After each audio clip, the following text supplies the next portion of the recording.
అందరికీ వందనములు. ప్రియమైన దేవుని బిడ్డలారా, ఈ ఉదయకాల సమయంలో పడకల నుంచి లేసినట్టు ప్రభు యొక్క కృపావార్తను విన్నారండి. ఈరోజు మరి బుధవారము 29వ తారీఖు జూలై నెల 2026 సంవత్సరం. ఈ ఉదయకాల సమయంలో పడకల నుంచి లేసినట్టు ప్రభు యొక్క కృపావార్తను మనం విన్నారండి. ఈరోజు మనకి ఇవ్వబడిన కృపావార్తను చూసినట్లయితే యెహోషువ గ్రంథం 23వ అధ్యాయం. యెహోషువ గ్రంథము 23వ అధ్యాయము మనం చూసినట్లయితే 10వ వచనం. యెహోషువ గ్రంథం 23వ అధ్యాయం 10వ వచనం.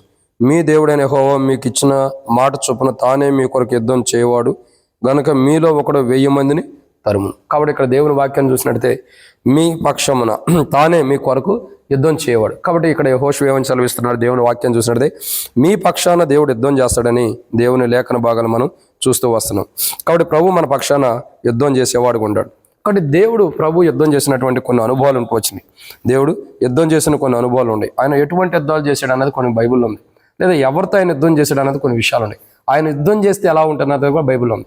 సో ఆయన ఎవరితో యుద్ధం చేశాడు, యుద్ధం చేస్తే ఎలా ఉంటుందంటే బైబిల్లో కొన్ని విషయాలు ఉన్నాయి. మొదటి మాట రండి, నిర్గమాకాండం 14వ అధ్యాయం.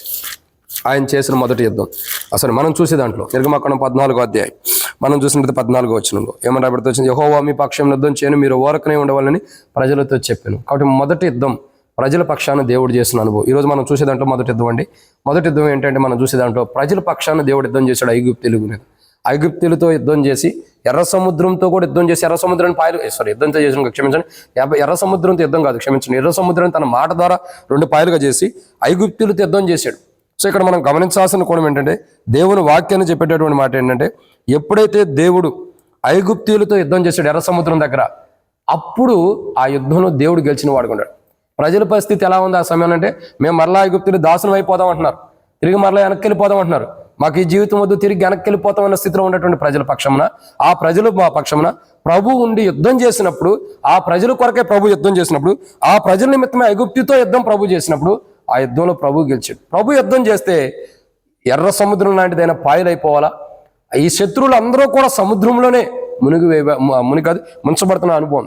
కానీ ఆయన యుద్ధం చేసిన వాడు ఉన్నాడు. మొదటి యుద్ధం రోజు చూసినట్టే ఎర్ర సముద్రం దగ్గర ఐగుప్తుల ఎడల యుద్ధం చేశాడు. కాబట్టి అగ్నిస్తంభంగా ఉంటారు ఇశ్రాయేలు ప్రజలు, మేఘస్తంభంగా అగ్నిస్తంభంగా ఇశ్రాయేలు ప్రజలకు ఉంటుందారా, పగల మేఘస్తంభంగా రాత్రి అగ్నిస్తంభంగా ఉంటుందారా. ఈ శత్రువులు ఏ దేవుని బిడ్డలను సమీపించుకోకుండా ఆయన యుద్ధం చేశాడు, ఆపుతూ వచ్చాడు. దేవుని ప్రజలు దాటిపోయిన తర్వాత వచ్చారు యుద్ధం చేయడానికి, కానీ మధ్యలోనే మునిగిపోతూ వచ్చారు. ఇది దేవుడు చేసిన యుద్ధం. దేవుడు యుద్ధం చేస్తే శత్రువు మనకు సమీపించడు, శత్రువు మన దగ్గర రాకుండా తన మరణాన్ని తను తెచ్చుకుంటాడు. ఇది మొదటిది.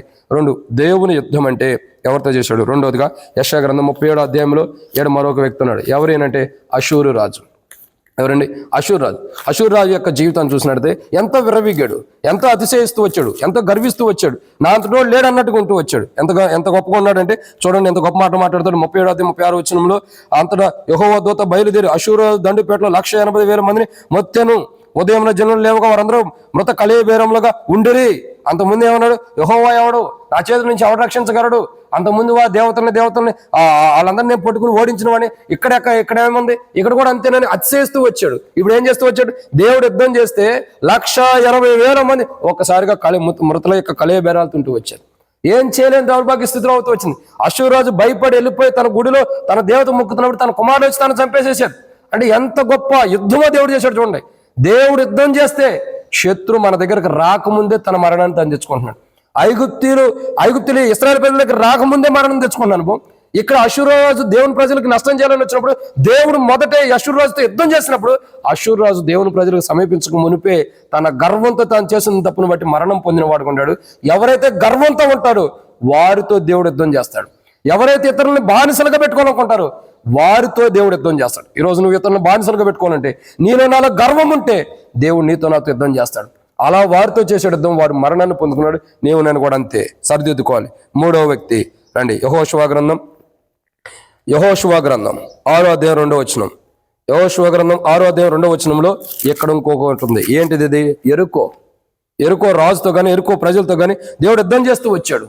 దేవుడు ఎరుకో రాజుతో ఎరుకో ప్రజలతో యెహోషువ గ్రంథం 6వ అధ్యాయం 2వ వచనం చూడగా, అప్పుడు యెహోషువ ఎట్లనెను, చూడుము నేను ఎరుకోను దాని రాజును పరాక్రమంలో గల సూర్యులను నీ చేతికి అప్పగించుచున్నాను. అంటే దేవుడు యుద్ధం చేస్తున్నాడు. ఎరుకోను దాని రాజులను సూర్యుని చేతికి అప్పగిస్తున్నాడు అంటే దేవుడే యుద్ధం చేస్తున్నాడు. మహోన్నతుడైన దేవుడు, గొప్ప దేవుడు, ఆది సంభూతుడు కొన్న దేవుడు, దేవుని ప్రజల పక్షాన దేవుడు యుద్ధం చేసి ఎరుకో గోడను కూల్చాడు. ఎరుకో రాజును కూడా ముగింపు ఇవ్వడానికి దేవుడు అనుమతిస్తూ వస్తున్నాడు. ఈ రోజు మనం ఉదయకాలం పడకల నుంచి లేసినట్టే ప్రభు యొక్క కృపావర్తన వింటున్న మన జీవితాల్లో దేవుడు మన పక్షాన్ని యుద్ధం చేయడానికి దేవుడికి అవకాశం ఇవ్వాలి. దేవునికి అవకాశం ఇచ్చి మనం ఊరకనే ఉంటే, మన జీవితంలో ఎవరైనా చేసినా మనం ఊరకనే ఉంటే, దేవుడు ఐగుప్తీయులకి ఎలాంటి యుద్ధం చేశాడు అలాంటి యుద్ధం మన పక్షాన్ని చేస్తాడు శత్రువులకి. ఇంకా అశూరు రాజు పట్ల ఎలాంటి యుద్ధం చేశాడు అలాంటి యుద్ధం మన పక్షాన అశూరు రాజుతో చేసినట్టు పట్ల అంటే అశూరు రాజు ఎట్లా ఎలాంటి యుద్ధం జరిగించాడు అలాంటి యుద్ధం చేస్తాడు. ఇంకా చూసినట్టే ఎరుకో కానీ దాని రాజుతో ఎలాంటి యుద్ధం చేశాడు అలాంటి యుద్ధం దేవుడు మన పక్షాన్ని చేస్తాడు. కూలుస్తాడు కూడా దాని ప్రాకారాలు కూడా. మనం దేవునికి అవకాశం ఇస్తే మన పక్షాన్ని దేవుడు యుద్ధం చేసి సమస్త ప్రాకారాలు శత్రు ప్రాకారాన్ని కూలుస్తాడు. ఇది 3. 4వదిగా చూస్తున్నట్టయితే రండి, నిర్గమాకాండం 17:13 అమాలేకులను చూస్తూ వస్తున్నాం. ఎవరండి? అమాలేకీలు. అమాలేక యొక్క జీవితాన్ని మనం చూసినట్లయితే అమాలేకుని కూల్ చేసిన వాడు కొన్నాడు. నిర్గమాకాండం 17 మనం చూసినట్లయితే 13 అట్లు యెహోషువ కత్తివాత చేత అమాలేకుల రాజును అతన్ని జనులు గెలవడానికి కారణం ఏంటి? దేవుడు యుద్ధం దగ్గర నుండి జరిగించాడు. అమాలేకులు చూడండి, మోషే చేతులు ఎత్తినప్పుడు ఇశ్రాయేలు ప్రజలు గెలుస్తూ వచ్చారు. మోషే చేతులు దించినప్పుడు అమాలేకులు గెలుస్తూ వచ్చారు. అక్కడ చేతులు ఎత్తినప్పుడు దించినప్పుడు గెలుపోవడం నుంచి వస్తున్నట్టే దేవుని దగ్గర నుంచే.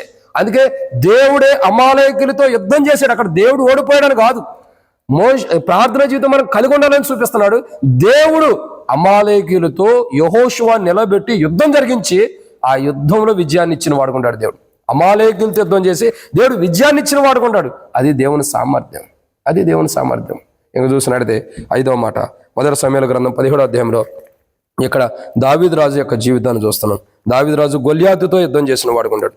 భయంకరమైన యుద్ధం దావీదు రాజు గొల్యాతుతో చేస్తూ వచ్చాడు. ప్రజలందరూ భయపడుతున్నారు, ప్రజలందరూ ఆశ్చర్యంగా భయపడుతూ వచ్చారు. ప్రజలందరూ భయపడుతున్న సందర్భంలో దావీదు రాజు గొల్యాతుతో యుద్ధం చేస్తున్నాడు. అదే 1 సమూయేలు గ్రంథం 17వ అధ్యాయం మనం చూసినట్లయితే 45-46 వచనాల్లో చూడగా, దావీదు నీవు కత్తియు ఈటే బలము ధరించుకున్న మీదకు వచ్చుచున్నావు. అయితే నీవు తిరస్కరించిన ఇశ్రాయేలు యొక్క సైన్యములకు అధిపతి యెహోవా పేరట నేను నీ మీదకి వచ్చుచున్నాను.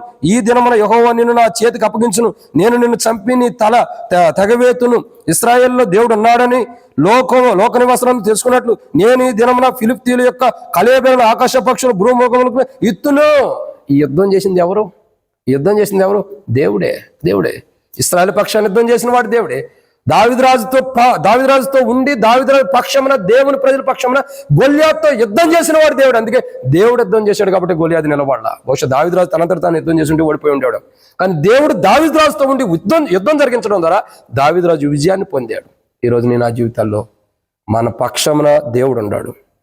మనకు ఎవరైనా కీడు చేసినా, ఎవరైనా నష్టం చేసినా, ఎవరైనా అవమానించినా, ఎవరైనా నిందలేసినా, ఎవరిని బాధించినా నువ్వు దేవుని పక్షాన నుండి దేవుని వైపు కనిపెట్టుకుంటే, ఇక్కడ దేవుడు యుద్ధాలు చేసేటప్పుడుగా ప్రజలు చేసినట్టు కాదు. ప్రజలు వాడుకుంటూ వచ్చాడు కానీ యుద్ధం చేసింది దేవుడు. యుద్ధశూరుడైన యెహోవా కానీ ఆయన యుద్ధాలు చేసేవాడు ఉంటాడు. కాబట్టి ఆయన నీ పక్షంలో నా పక్షంలో యుద్ధం చేసేవాడు ఉంటాడు. అయితే మనం మౌనంగా ఉంటే ఐగుప్తు లాంటి వారు ఉండా, ఇంకా చూసినట్టు మన జీవితంలో అశూరు రాజు లాంటి వాళ్ళు ఉండా, ఎరుకో లాంటి వారు ఉండా, అమాలేకులు ఉండా, ఆ గొల్యాతు లాంటి వాళ్ళు ఉండా, దేవుడు మన పక్షంలో యుద్ధం చేసి మనకు విజయాన్ని ఇచ్చేవాడు ఉంటాడు. అట్లు దేవుడు విజయాన్ని ఇవ్వడం కొరకు మనం దేవుని సన్నిధిలో కనిపెట్టుకుని ప్రార్థన జీవితం కలిగి ఉన్నట్లు ప్రభు సాయం చేయను కాక ప్రార్థన. ప్రేమ కలిగిన తండ్రి వందనాలు. ఎత్తబడి మాటలు మీరు కట్టి ఫలించండి. మీరు మా జీవితాల్లో ప్రభావ మాతో ఉండి మీరు యుద్ధం చేయాలి శత్రువుతో. అలాంటి జీవితం మీరు మాతో ఉండే క్రైస్తవ జీవితం మీరు మా పక్షంలో యుద్ధం చేయడం కొరకే. ఏ జీవితం అయితే క్రైస్తవ జీవితం విశ్వాస జీవితం మాలో లేదో దాన్ని నింపి మీరు మా పక్షంలో యుద్ధం చేసే క్రైస్తవ జీవితం మీరు మాకు ఇమ్మని యేసు ప్రభునామములో ప్రార్థిస్తున్నాను తండ్రి. ఆమేన్. ప్రియమైన దేవుని బిడ్డలారందరికీ మన ప్రభువైన యేసుక్రీస్తు నామములో శుభవందనములు. ప్రైస్తు లార్డ్.